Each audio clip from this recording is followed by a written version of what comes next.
I am the Tofu Golem. Please enjoy the video. In this video, I will explain how to reset your switch. First, let's differentiate between a soft reset and a factory reset. A soft reset is perfect for minor glitches, like a frozen screen or unresponsive controls, and it won't delete any of your precious data.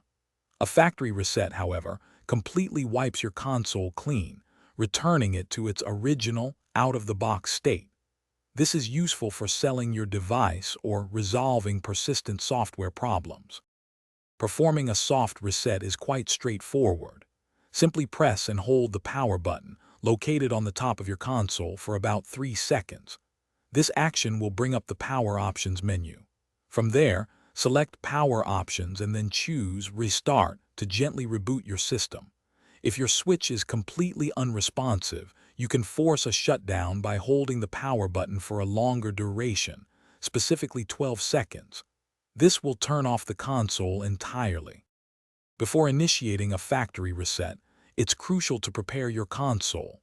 First, if you have a Nintendo Switch Online membership, make sure to back up all your important game save data to the cloud.